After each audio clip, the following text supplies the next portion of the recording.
Assalamualaikum warahmatullahi wabarakatuh. Apa kabar sahabat tani? Pada kesempatan kali ini saya sedang berada di sebuah lahan singkong. Singkong ini stek yang atasnya singkong karet dan bawahnya dari singkong konsumsi. Namun yang saya akan bahas bukan singkongnya. Nah, pada lahan ini terdapat pohon-pohon singkong yang seperti ini. Mati, dan ini banyak sekali, bukan hanya satu dua, bahkan tingkat kehidupan di lahan ini hanya sekitar 10% dari tanaman yang ada. Nah, sahabat tani, kejadian seperti ini bukan karena kurangnya pupuk, bukan karena lahan yang tidak subur. Jika kita lihat pada rerumputan yang tumbuh pada lahan ini lahan termasuk lahan subur. Ini rumputannya subur juga. Namun jika kita amati, pada kematian secara massal seperti ini adalah terdapatnya penyakit di dalam tanah. Jadi banyak apapun pupuk yang kita berikan, ketika tanah itu tidak sehat, maka tidak akan punya efek yang baik bagi tanaman itu sendiri. Nah, penyakitnya apa? Saya amati dan kebetulan menemukan bahwasanya di lahan ini ada jenis penyakit tanah, yaitu perangas atau yang biasa disebut dengan bahasa rayap merah.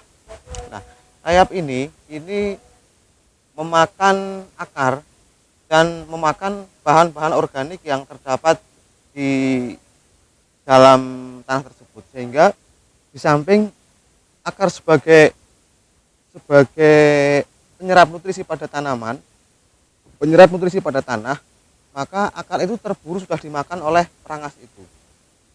Nah, juga selain dirinya memakan akar, juga jenis penyakit tanah yang satu ini juga memakan unsur-unsur organis yang seharusnya unsur organis itu sebagai nutrisi bagi tanaman, namun ternyata dimakan oleh jenis perangas merah ini.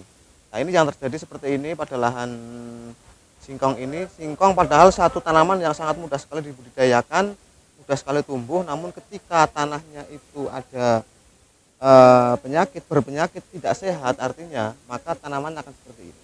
Nah, satu-satunya jalan jika Anda mendapati tanah Anda seperti ini, yang pertama dilakukan adalah penyehatan lahan. Jadi ketika dipahami bahwa tanaman singkong di lahan ini kurang begitu memperhatikan pengolahan lahan, sehingga ketika terdapat penyakit di dalam tanah, sebagus apapun pupuk yang diaplikasikan dalam tanah ini tidak akan menjadi baik bagi tanaman itu.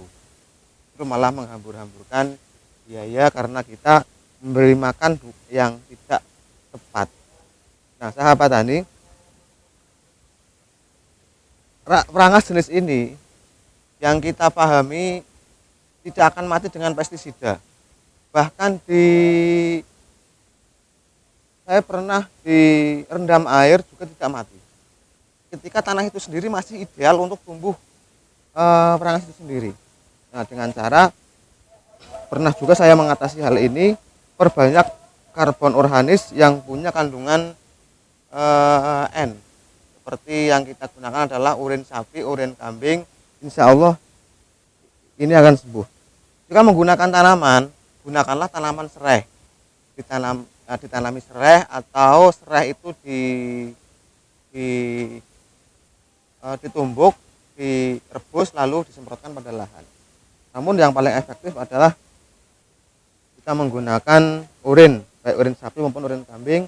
Selain dia nanti akan hilang dengan sendirinya, mungkin karena adanya musuh alami yang terdapat dalam urin kambing maupun urin sapi itu juga nanti akan menyuburkan tanaman yang berada dalam sekitar. Oke, sahabat tani, saya berada di kebun singkong, tapi saya tidak bahas singkong, tapi saya bahas tanahnya yang kurang bagus untuk pertumbuhan pohon singkong ini.